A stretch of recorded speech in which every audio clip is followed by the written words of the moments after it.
The elderly mother complained about her biological children to the adopted daughter who lived in another country. The daughter decided to quickly go back and install a camera. When she heard the recording, she was horrified. Abigail, with her grey hair tied up in a loose bun, was in the kitchen of her house in Monterey. As she held the cup of coffee with the trembling hands of someone who has already lived for many years, she looked at her children.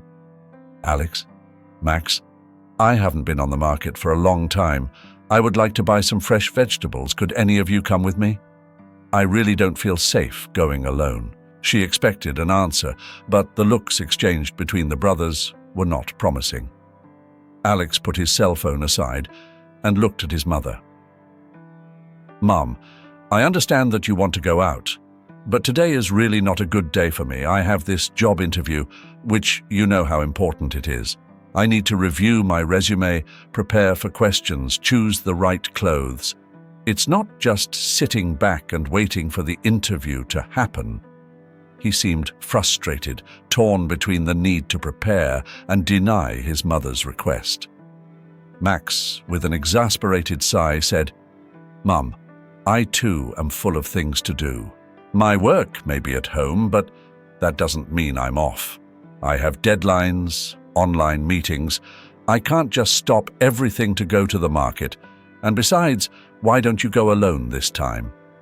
I see a lot of older, independent people out there." "They don't understand," Abigail responded. Her voice trembled slightly. "Since I started having these spinal problems, I have been afraid of falling in the street, of feeling bad far from home. Victoria, before going to Europe, always accompanied me and liked being with me. Now I feel like I'm confined within these four walls, without being able to count on my own children."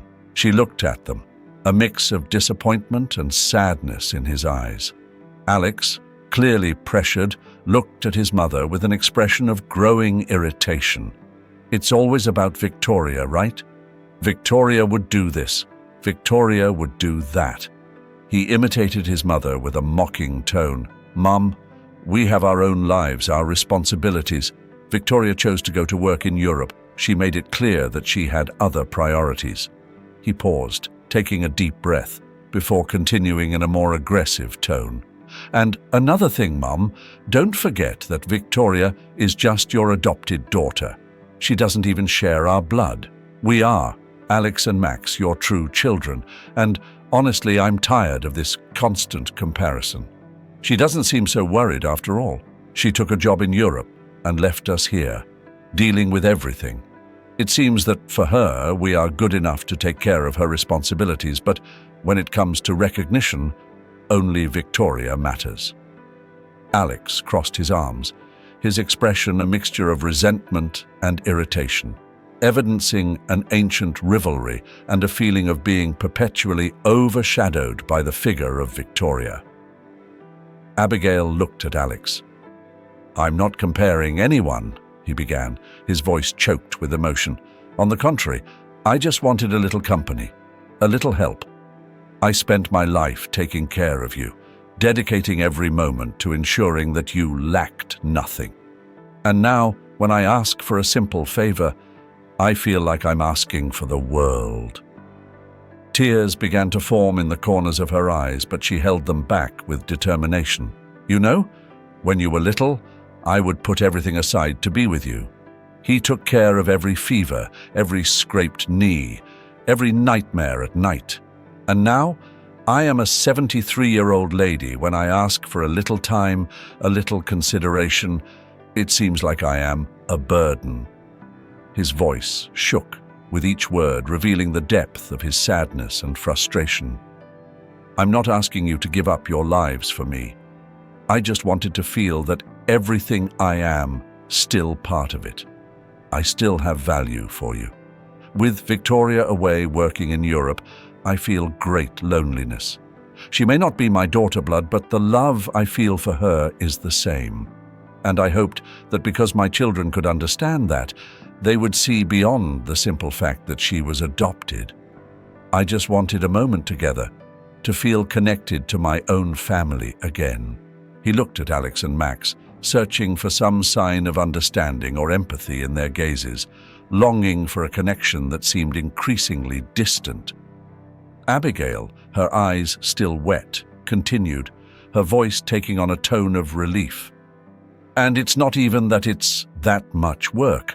Lately, I don't even know if it's the blood pressure medication or the joint medication, but I've been sleeping most of the day." He paused, staring into space as if he were reliving each moment of loneliness. "When I don't wake up late, I end up falling asleep on the couch or in any corner of the house. And in the rare moments when I'm awake, you guys barely pay attention to me or even try to spend time with me." His voice was a mixture of sadness and disappointment, the words coming out loaded with a feeling of abandonment. Max, rolling his eyes in disdain, let out a sarcastic laugh. "Well, clearly the dosage of those medications is low, because I could sleep more, and that means doing less drama." His voice was cold, and he did not hide his annoyance with the situation. Alex at his side nodded in agreement, his face reflecting growing impatience. "Mum, we do what we can," Alex said, clearly irritated. "We have our lives, what to live. We can't stop everything because of your whims." He crossed his arms, his body tense, showing his frustration. "It's not fair that you expect us to abandon everything whenever you ask." Abigail looked at them with a mixture of indignation and sadness in her eyes. "I don't ask much of you. You have a royal life here." He gestured around him, emphasizing the comfortable house in which they lived. "They are adults, and until today, they have not married. And even receiving your father's pension after so many years as an army captain, I never complained about supporting this house and leaving the money with you. The money is mine. The house is mine. And yet, when I make a simple request, I am treated like it is a big deal. I'm tired of feeling like this, of feeling even more alone since Victoria accepted that job in Europe."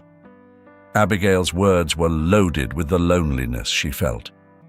"You don't see, you don't understand how difficult it has been for me." Alex, losing patience, abruptly interrupted her. "Enough, Mom. Enough of throwing those things in our faces. We are not Victoria. We are not going to be pampering you. We do what is within our power. We are not obliged to listen to these lamentations, much less about that adopted child who does not even have our blood." His voice was harsh, his words heavy with resentment. Abigail stepped back a little. Alex's words hit her like punches. The air in the kitchen was thick with tension, each immersed in their own thoughts and conflicting emotions. The conversation had become a minefield of resentments and unresolved wounds. The next day, Abigail woke up feeling sleepy and confused, a feeling that had become common lately. Crawling out of bed, he walked slowly towards the bathroom. When passing by Alex's room, the half-open door allowed him to hear the conversation between his children. Stopping, she felt a knot forming in his stomach. "The painkiller idea is not working as we expected, Max," Alex said in a low but clearly frustrated tone. "She still spends too much time awake, tormenting us with requests and complaints. We need to think of something more effective." Abigail felt her heart race, her mind struggling to process her son's words. Max responded with a sigh. "I'm not a doctor. I looked on the internet, but you can't leave someone sleeping all day either.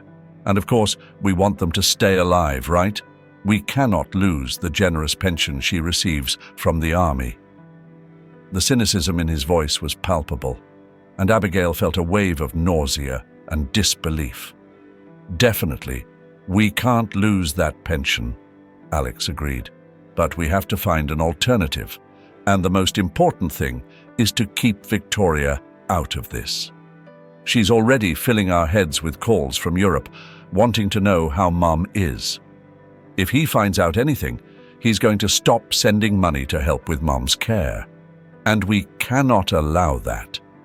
The conversation was cold, calculating, and Abigail could hardly believe what she was hearing. "I had an idea," Max said, his voice animated with a conspiratorial tone. "It may sound a little far-fetched, but I think it would solve our problem wonderfully. Imagine alone, we would have the apartment all to ourselves. We could bring our girlfriends here without worries and still enjoy the pension." The excitement in his voice was evident. Alex responded with interest. "I'm listening, Max. What are you thinking?" Abigail, still standing next to the door, felt her heart beating in her throat. The betrayal that emanated from the conversation of his own children was suffocating. Max, with a gleam of cunning in his eyes, continued explaining his plan. "I found a nursing home. It is not one of the best, but the important thing is that they are still strictly the family's orders. We can order that Mom not be allowed to have contact with the outside world, even by phone. This way, she won't be able to talk to Victoria or bother us." His voice was low but charged with emotion for the idea he had formulated. Alex, absorbing the idea, responded with an air of approval. "That's great, Max. How did we not think of this before? But we have a problem with Victoria's calls. She's going to want to talk to Mum at some point." He frowned, thinking about the possible complications. "I already thought about that too," Max said confidently. "We have already begun to limit contact between them with the excuse that Mum is always there. Asleep from the painkillers she doesn't even know we're giving her. We can say that Mum started to have Alzheimer's and that she progressed rapidly. Now she doesn't remember who Victoria is, and she even lost her speech a little, so I couldn't talk to her on the phone." His voice was calculative, outlining each stage of the plan with precision. "And we can argue that it is a medical recommendation to leave her alone, that she is under the care of a caregiver," Max continued. "That would give Victoria a reason to send more money to help with the costs. She won't suspect anything." He smiled, satisfied with his own cunning. Alex agreed, a mischievous smile forming on his face. "Max, you are a genius. This will solve all our problems, and we will still be able to get more money from that adoptee. She thinks she is a Ramirez, but she will never really be one." The nonchalance in their voice was evident, as if they were discussing something banal and not the fate of their own mother. Abigail, still hiding next to the door, felt a lump form in her throat. The words she had heard were like wounds to the soul, each one deeper than the last. "How can they do this to me?" thought the voice in his trembling and disbelieving head. "My own children drugging me to make me sleep longer, and all for the pension." The revelation was the cruelest of betrayals, something she never imagined possible. Tears began to flow down her face as she silently walked away, with each step filled with despair and desolation. "I need to talk to Victoria," Abigail murmured to herself as she walked slowly back to her room. The realization that she didn't have her daughter's phone number hit her hard. "They are always the ones making the calls. They never let me speak to her directly." The feeling helplessness enveloped her, suffocating her with the reality of her situation. She felt cornered, with no way out. Abigail looked at her reflection in the mirror, each line on her face marking the passage of time and emotions. Tears formed trails on her skin, each one carrying stories of love, sacrifice, and now unimaginable betrayal. "How could I be so blind?" she asked himself again, her inner voice shaking with a mix of disbelief and pain. "I raised them, I fed them, I loved them, and in return they see me as nothing more than a source of income?" Her mind reviewed the memories of them as children, the innocent smiles, the tight hugs. Where did I go wrong? At what point did a son's love for his mother turn into greed and contempt? Doubt gnawed at her, filled her. "I leave your heart in deep lamentation." She closed her eyes, tears continuing to fall, each drop a mix of helplessness and despair. "I dedicated myself to them. I gave up my dreams for them. and now I am just an obstacle in their path." Her inner voice was a sad whisper. Was my love so insufficient that it did not leave even a trace of compassion in them? She asked himself very sadly. Meanwhile, Alex and Max, upon noticing Abigail's crying, exchanged alarmed looks. "Great, now I hear everything," Alex said, his voice tinged with irritation and urgency. "We need to speed up the plan and hide all the phones so he can't contact anyone." "Yes," Max agreed, "and if he manages to talk to someone, we will maintain the Alzheimer's lie. That way no one will believe what you say anyway." He seemed resolute, ready to carry out the plan without hesitation. "I'm going to contact the nursing home right now," Max continued, taking his cell phone. "And you, Alex, call Victoria. Tell him that this illness got worse, that he lost the lucidity. This way, she won't try to talk to the mother and will continue sending money." Alexander nodded. "I am taking charge of that. And as soon as we get the okay from the nursing home, we will take her there. The sooner, the better." The determination in his voice was clear. They were willing to do whatever it took to keep their plan in action, regardless of the consequences for Abigail. Abigail, still under the effect of the medications that she now understood, they were being secretly managed by their children. He felt a wave of uncontrollable drowsiness. Fighting the drowsiness, she finally succumbed to sleep, her body sinking into the bed. On her face, still marked by recent tears, an expression of helplessness and sadness. Meanwhile, Alex took the phone and dialed Victoria's number. He essayed a worried expression before beginning to lie. "Well, Victoria, unfortunately we took Mom to the doctor and it's what we imagined. We didn't tell you before because we know you're busy with work, but Mom has advanced Alzheimer's." He spoke with false sadness, observing Max at his side. On the other end of the line, Victoria reacted with despair. "It just can't be. I need to talk to her, Alex. It's been so long since you guys let me talk to my mother." Her voice was choked with crying, a mixture of fear and anxiety in every word. Alex, maintaining the cynical tone, responded, "Victoria, that's not true. She is no longer in a position to speak on the phone. Unfortunately, he no longer remembers who you are. We asked him, and he even forgot about me and Max." He paused dramatically, as if fighting emotion. Victoria, on the other end of the line, was crying profusely. "It just can't be. It should be there. I'll go back to Florida. I'll take her to the doctors. I'll do something." His voice was a mix of determination and desperation. Alex, already irritated with Victoria's reaction, who did not easily accept the lie, interrupted her. "What world do you live in, Victoria? Neither here nor in Europe. There is a cure for Alzheimer's. You will have to accept it. What you can do to help is to send more money. We will hire a nurse to be with her at all times, but your coming here will not help anything. It will only bring suffering. The doctor said she needs peace of mind." He spoke with calculated coldness. While Alex maintained his worried facade, Victoria, on the other end of the line, struggled to maintain her composure in the face of the devastating news. "I understand," she said, her voice choked with tears. "It's hard for me to leave work now. I couldn't anyway, but I'll do whatever it takes. Don't worry about the money. I'll send whatever is needed. Hire the best nurse. Do everything the best for Mom." His determination to help was clear, even in the midst of the despair and sadness that the news had caused.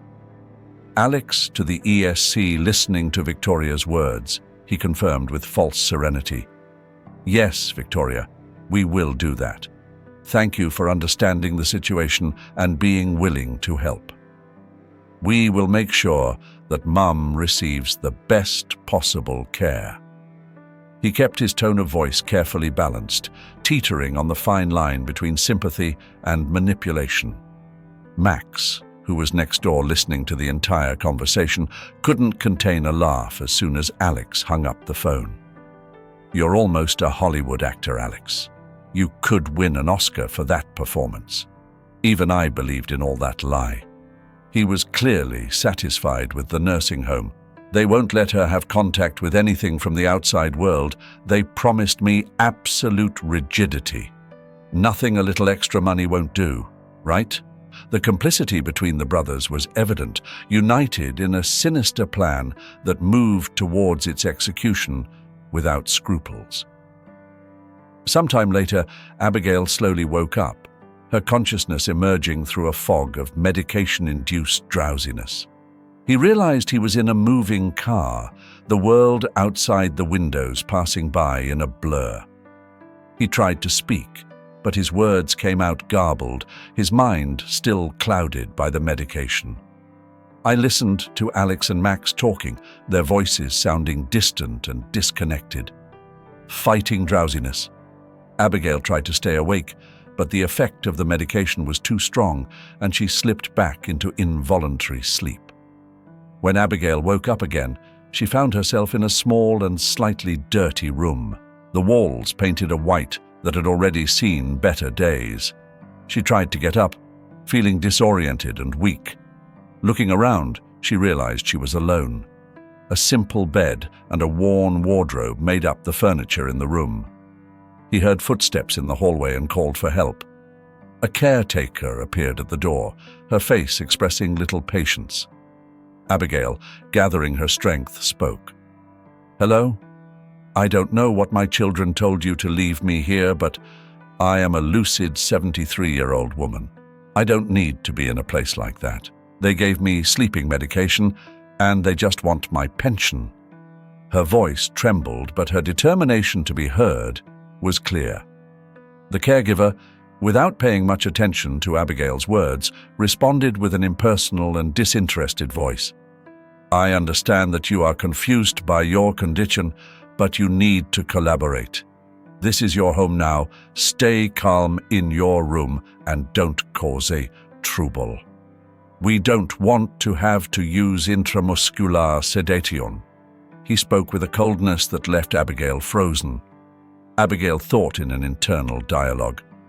They must having said that I have Alzheimer's. Now, no matter what I say, no one is going to believe me. She felt a wave of despair, the reality of her situation falling over her like a heavy curtain of hopelessness. God, give me strength. I don't know if I can bear so much suffering. With a glimmer of hope, Abigail asked the caregiver if she could talk to her daughter, Victoria, who lived in Europe. "We haven't spoken in so long," he explained in a pleading tone. The woman's response was curt and dismissive. "Keep the stories in your head to yourself. You can't talk to anyone from outside here. If your children want to see it, they will come during visiting hours." The indifference in his voice was like a blow to Abigail. Abigail sat on the bed, loneliness and abandonment wrapping her like a cold blanket. She looked towards the window, where only a small crack allowed light to enter. Outside life continued, but for her, in that small room, time seemed to have stopped, leaving her trapped in a nightmare from which she could not wake up.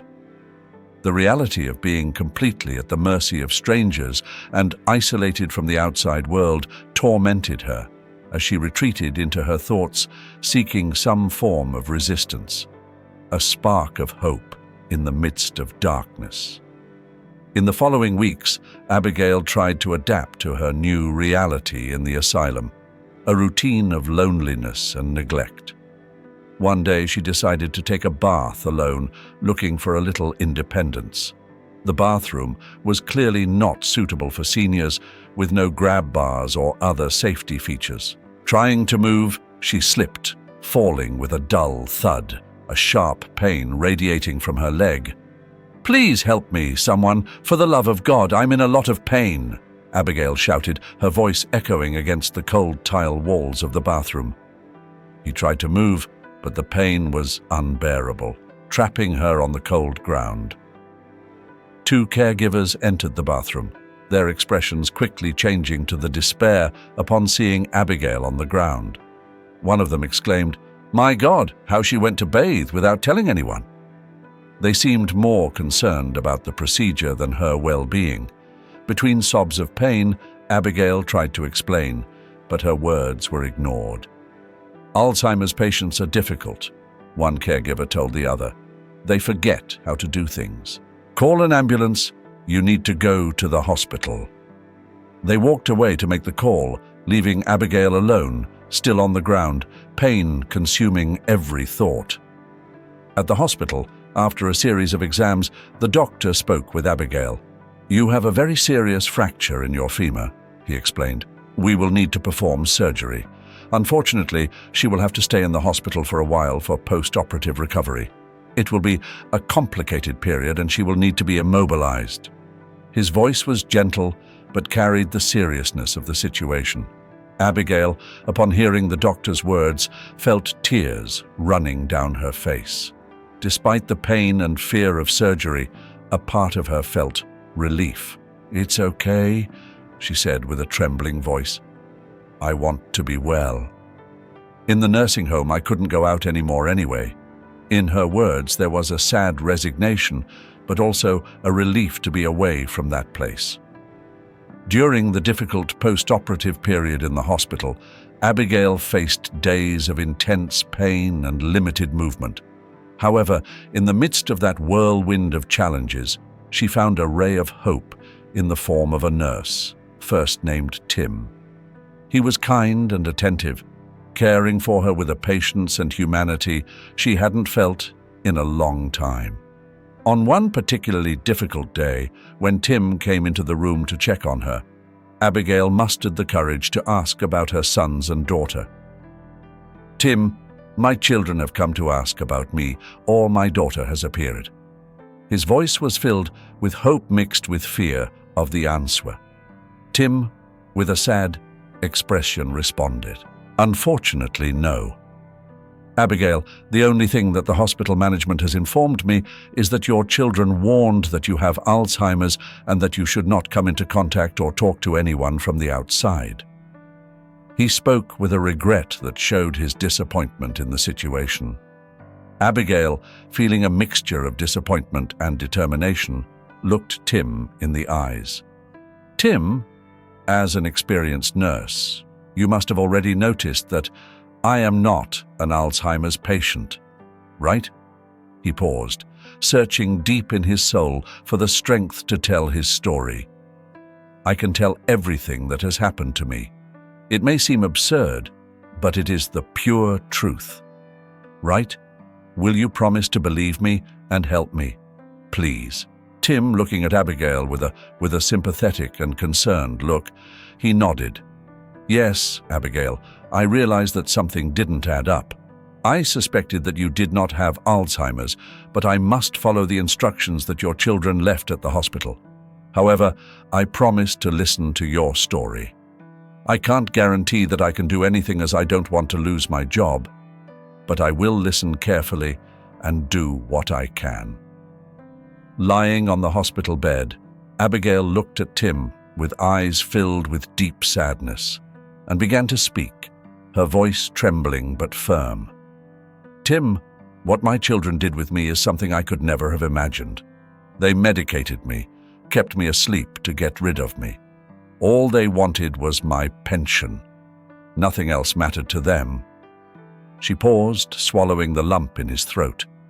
"My daughter Victoria, who lives in Europe, she has always been the light of my life, the only one who truly loved me." Abigail sighed. Tears began to flow, run down her face. "But my children cut off any contact between us. I don't know anything else about my own daughter." The pain in his voice was palpable, each word carrying the weight of his anguish and helplessness. "I just wanted my daughter to know the truth, what they did with me, and I can't even imagine all the lies they told her." "Fine." Abigail closed her eyes for a moment, trying to find some comfort in the midst of the storm of emotions that consumed her. Tim listened silently, his expression changing from concern to shock. "I'm so sorry this happened to you, Abigail," he said, his voice full of empathy and indignation. "It's amazing that your own children can do something like that." He felt helpless, but at the same time determined to help in some way. "Please, Tim," Abigail implored. "You need to contact my daughter. She is my only salvation from returning to that horrible place." His voice was filled with desperation and hope, a plea for help that he knew was his only chance. Tim hesitated. The fear of losing his job weighed on his decision. "I want to help, Abigail, but I'm afraid of the consequences. If they catch me," he began, but then stopped thoughtfully. "Do you have your daughter's phone number?" he asked, already considering possible solutions. "Unfortunately not," Abigail responded, her face falling into sadness. "My children always made the calls. They have the number on their cell phones." Frustration was evident in his voice. Every word was a reminder of his vulnerable situation. Tim thought for a moment and then said, "Maybe I have an idea. What is your daughter's full name?" When Abigail proudly responded, "Victoria Ramirez. Take my last name." Her eyes shone with a mix of love and hope. "I will try to find her," Tim promised, determined to help Abigail reconnect with her daughter and escape the cruel fate her children had planned for her. The next day, with the first rays of the sun illuminating the room, Tim entered with an expression that mixed anxiety and joy. Abigail, still weakened by the pain and the operation, looked at her expectantly. "How do you feel today, Abigail?" "You have a lot of pain?" he asked, checking the monitors next to the bed. "I have news for you," he continued, his voice low and cautious. Abigail, feeling a wave of hope, responded with a trembling voice. "Please, Tim, let that be what I'm thinking. You will be my angel of light, the last hope I have left." His eyes shone with a mix of anxiety and expectation, grasping at the possibility of good news. "Yes, but please speak quietly," Tim said, looking around to make sure they wouldn't be heard. "If anyone finds out what I did, I could lose my job. The news is good, but it is not yet the best possible." He took his cell phone out of his pocket and showed Abigail a photo on a social network. "This is your daughter, right?" Abigail, upon seeing the photo, nodded vigorously, tears of joy filling her eyes. "Yes, that's my daughter Victoria," she exclaimed, a smile forming on her lips for the first time in weeks. Tim, infected by his emotion, smiled in response. "I saw a photo of her with you. I sent her a message telling her everything your children did about your fall and that you are here in the hospital recovering and that you need her. I left my number so you can call me if you want to confirm the story." Abigail took Tim's hand, grateful and excited. "You don't know how much this means to me, Tim. You may have saved my life with this gesture." His words were sincere, each expressing deep gratitude. Tim, feeling the responsibility and weight of what he had done, nodded. "Now we must wait for your response. I hope Victoria gets in touch soon." He put the cell phone away, looking around once again to make sure the conversation had gone unnoticed. They both knew they were in a race against time, but now with a renewed thread of hope. Tim, while driving home after his shift at the hospital, saw his cell phone vibrate with a call from an unknown number. He answered excitedly. "Hello, I'm Victoria, daughter of Abigail. I received your message. Is this really true?" Her voice carried a mix of anxiety and desperation. Tim, aware of the seriousness of the situation, responded seriously. "Yes, Victoria, unfortunately it is true. Your mother is recovering from surgery after breaking her femur. She is under my care at the hospital, but we don't know how much longer she will be hospitalized before being sent back to the nursing home. She is very weakened. Her brothers medicated her with painkillers. They lied about her having advanced Alzheimer's to lock her in that place, so no one believes her. She is completely alone while they use her pension. On the other end of the line, Victoria began to cry, her emotions overflowing. That explains the lie they were also telling me, that my mother had Alzheimer's and no longer remembered me, she said between sobs. I feel so guilty. I knew something was wrong. I should have quit my job and go back to Florida to find out what was happening. But I never imagined that Alex and Max were capable of such cruelty. Victoria continued, her voice trembling with anger and sadness. They are monsters, and they are going to pay for everything they did. Her determination was evident, even through his pain. Tim, listening to Victoria's words, tried to console her.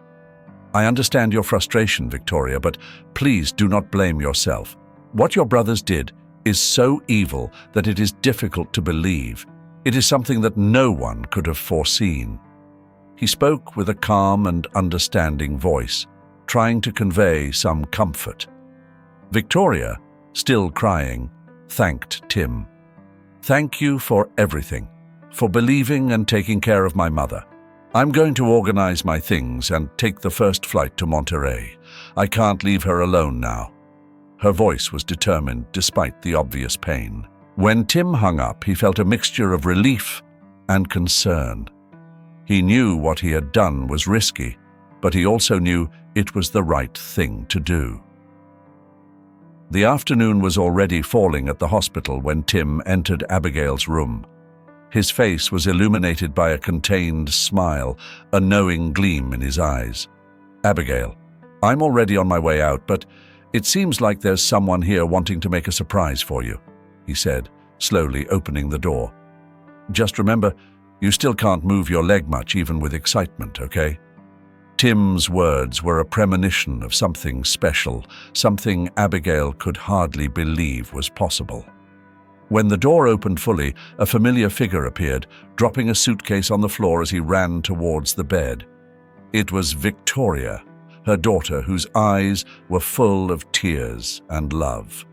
Abigail felt a wave of overwhelming emotion run through her entire body, a mixture of joy and relief that made her momentarily forget the pain in her leg. Victoria hugged her mother with an intensity that conveyed longing and concern. I'm sorry, Mom, for abandoning you with those fools. Forgive me, she cried, her words broken by sobs. I should never have left you with them. I shouldn't have trusted them to take good care of you. You will never go through this again, I promise you with all my soul. Abigail, with tears streaming down her face, returned the hug with all the love of a mother. My daughter, you don't have to apologize for anything. You have always been my source of pride. My success as a mother is you, Victoria. His voice was an excited whisper, each word a testament to the unconditional love he felt for his daughter. If anyone should ask for forgiveness, it's me, Abigail continued. For having allowed Alex and Max to treat you differently just because you are adopted, I should have been harder on them. Look at the situation they put me in. His voice carried a mix of regret and sadness. Victoria wiped away her tears and looked into her mother's eyes. None of that matters now, Mom. I always knew about your love. I never doubted it. Alex and Max are bad people, and I will not rest until I make them pay for everything they did against you. Their determination was palpable, a promise of justice and protection. They will never have peace again in their lives, Victoria stated firmly. I won't allow it. You will be safe with me, Mum, even if I have to take you to Europe with me. Victoria's words were a solemn vow, a guarantee that Abigail would never be alone again. In that moment, mother and daughter reconnected not only as family, but as allies on a journey of healing and redemption. The next morning brought with it sunlight filtering through the curtains of the hospital room, illuminating the face of Victoria, who had spent the night in the chair next to Abigail's bed. Waking up, Victoria looked at her mother, and announced, "Mom, a lawyer will be coming soon to talk about the legal measures against Alex and Max. It will be important to tell the whole story with as much detail as possible." His voice was firm, marked by the determination to seek justice. Abigail, still fragile but strengthened by her daughter's presence, nodded. "Okay, I'll do whatever it takes." Concern crossed his face for a moment. "And your job, Victoria? Will you have problems for having returning to Florida?" asked. "Don't worry, Mum," Victoria responded, reassuring her. "I talked to my boss, and he said there is no problem in doing some online work for the bank. Furthermore, with the position I have already earned enough money to stay calm for several years. If I need to leave my job to take care of you, I'll be fine." His voice was full of affection and commitment. Before the lawyer arrived, Tim entered the room with a sad expression.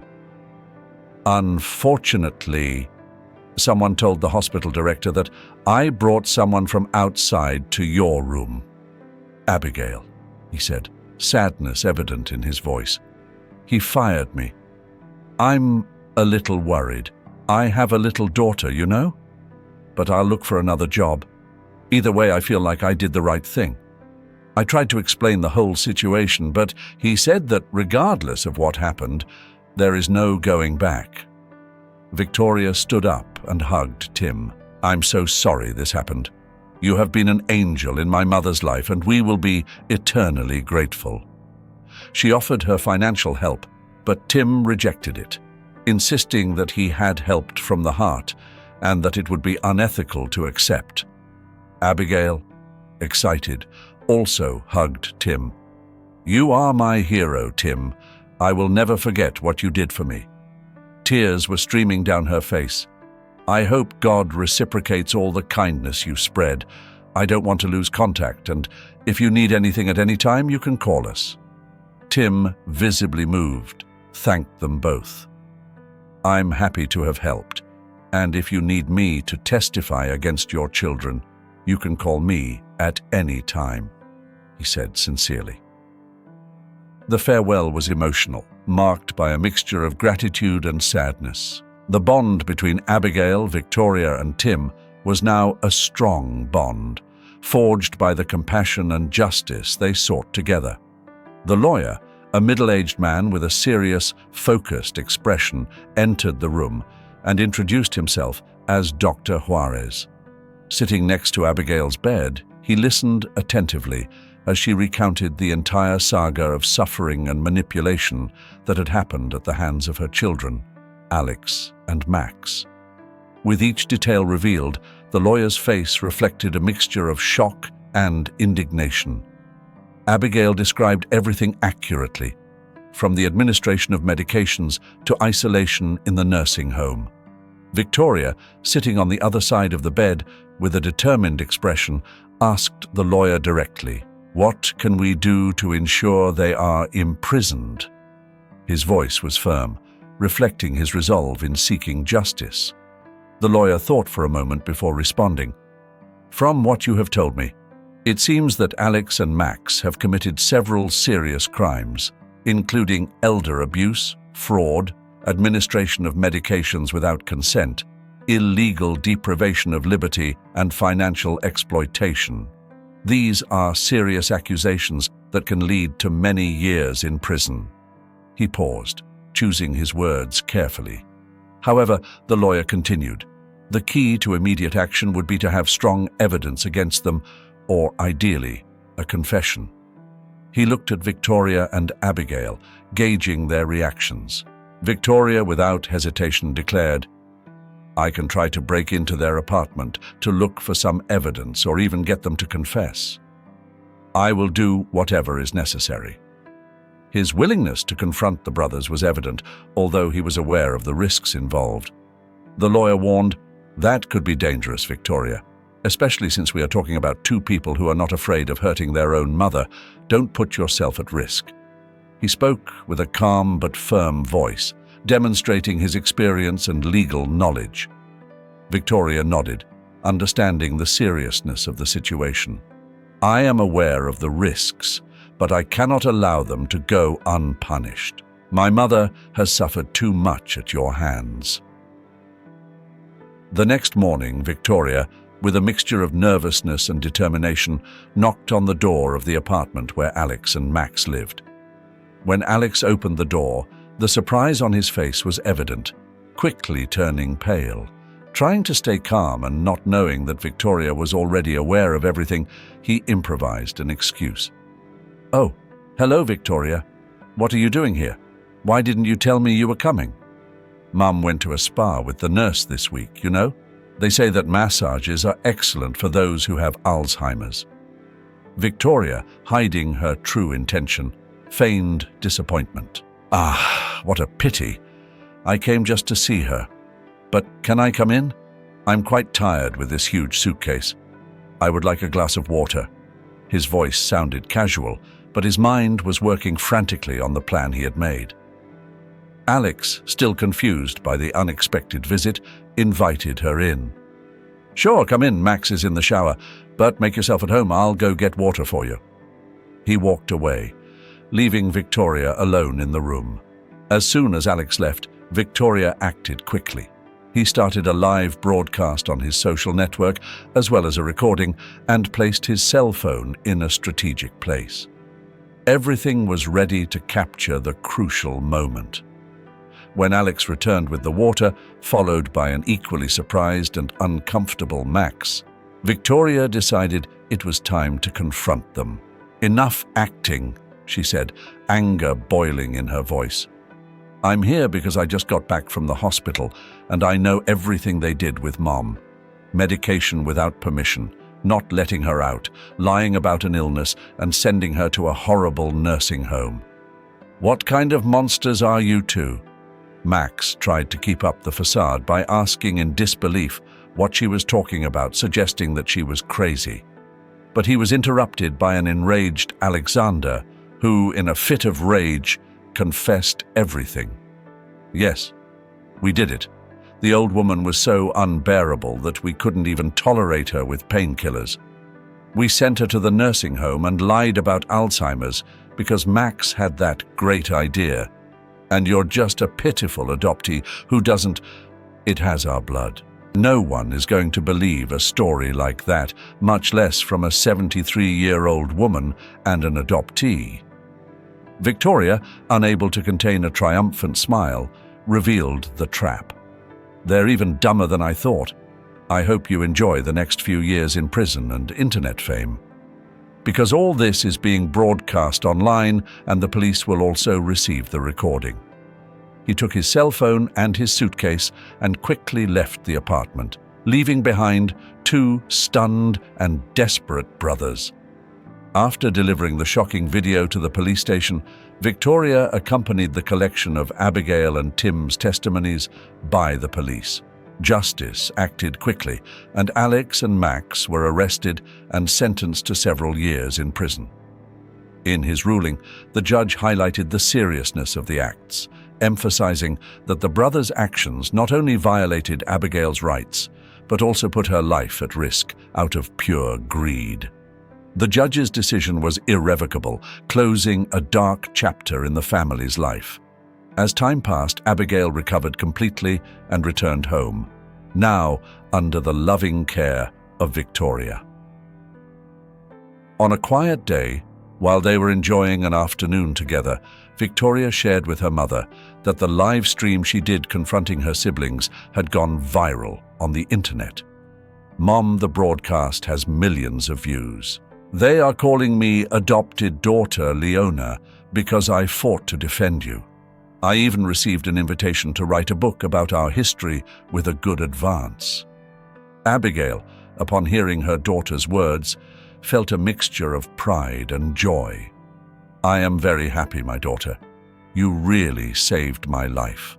You are my hero." His voice trembled with emotion, the sparkle in his eyes reflecting the love and gratitude he felt for Victoria. Victoria, with a kind smile on her face, turned to Abigail and said, "Mum, there was someone else who played a crucial role in saving us. Tim was your guardian angel during that dark period. He paused, watching his mother's expression light up upon hearing Tim's name. "I found out that he lives in a rented apartment with his young daughter. I got a contact at a great hospital for him to work and earn well, but I thought a lot and decided to do something special for him as a thank you." Determination and gratitude shone in Victoria's eyes. He continued, his voice full of emotion. "I'm going to buy him and his daughter a new apartment. It's the least I can do to repay their kindness and bravery. After everything he did for us, it is a way to show our eternal gratitude." Victoria, she spoke with conviction, clearly committed to repaying Tim's altruistic gesture. Abigail, touched by her daughter's generosity, enthusiastically agreed. "You really deserve it, Victoria. Your help was invaluable. You have a very good heart, my daughter." Tears of joy and gratitude ran down Abigail's face as she thought about how Tim had been instrumental in her path to justice. In the following days, Victoria dedicated herself to organizing the surprise for Tim.